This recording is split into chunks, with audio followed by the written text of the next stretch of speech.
Malayalam big boss season 7 ലൈവിൽ ഇപ്പോൾ നടക്കുന്നത് ഷാനവാസും അക്ബറും പൊട്ടിക്കരയുകയാണ്.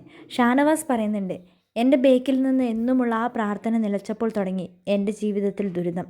അപ്പോഴേക്കും അക്ബർ പറയുന്നുണ്ട്, അങ്ങനെയൊന്നും ഇല്ലടാ, നിൻ്റെ ഉമ്മാൻ്റെ പ്രാർത്ഥന എപ്പോഴും നിൻ്റെ കൂടെ ഉണ്ടാവും എന്ന് പറയുന്നുണ്ട്. അതിനുശേഷം അക്ബർ പറയുന്നുണ്ട്, എനിക്ക് എൻ്റെ ഉമ്മാനെ കാണാൻ തോന്നുന്നുണ്ട് എന്ന് പറഞ്ഞ് കരയുന്നുണ്ട്. രണ്ടുപേരും കരയുന്നുണ്ട്. രണ്ടുപേരും പ്രശ്നങ്ങൾ പറഞ്ഞ് സോൾവ് ചെയ്യാൻ വേണ്ടി വന്നിരുന്നതാണ്. അങ്ങനെ അവർ രണ്ടുപേരും ആ പ്രശ്നങ്ങൾ പറഞ്ഞ് തീർക്കുന്നുണ്ട്. നീ നീ എന്നെ ട്രിഗർ ചെയ്താലാണ് ഞാനും ആ പ്രശ്നത്തിലേക്ക് ഇടപെടുള്ളൂ. ഞാൻ നിൻ്റെ ഉപ്പാനെ വിളിച്ചിട്ടില്ല. ഒരു എന്തെങ്കിലും ഒരു ബാഡ് വേർഡ് പറയുമ്പോൾ അതിന് ഞാൻ ഉപ്പാനെ ഞാൻ അങ്ങനെയൊന്നും വിളിച്ചിട്ടില്ല എന്നൊക്കെ ഷാനവാസ് പറയുന്നുണ്ട്. ഇതിൻ്റെ ഏറ്റവും പ്രധാനപ്പെട്ട വിഷയം എന്ന് പറയുന്നത് ബിഗ് ബോസ് വീട്ടിൽ റന ഫാത്തിമ കൊണ്ടുവന്ന ഒരു പ്രശ്നമാണ്. വലിയ രീതിയിലുള്ളൊരു പ്രശ്നമാകുകയും മരമണ്ടൻ എന്ന ഒരു വിളിയാണ് തുടങ്ങിയത്. ആ ഒരു വിളിയിൽ കയറി അക്ബറും അതേപോലെ തന്നെ ഷാനവാസും അങ്ങോട്ടും ഇങ്ങോട്ടും വലിയ രീതിയിലുള്ള ഫൈറ്റ് ആക്കുന്നു. ബിഗ് ബോസ് വിളിക്കുന്നു.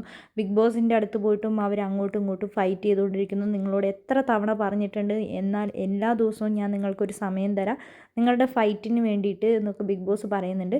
അങ്ങനെ ലാസ്റ്റ് വാർണിംഗ് കൊടുത്തിട്ടുണ്ട്. ബിഗ് ബോസ് കുറേ നേരം അവരെ അവിടെ എത്തിയിട്ടുണ്ടായിരുന്നു. അതിനുശേഷം ലാസ്റ്റ് വാർണിംഗ് ആണ്, ഇനി ബിഗ് ബോസ് വീട്ടിൽ ബാഡ് വേർഡ് ഉപയോഗിക്കാൻ പാടില്ല.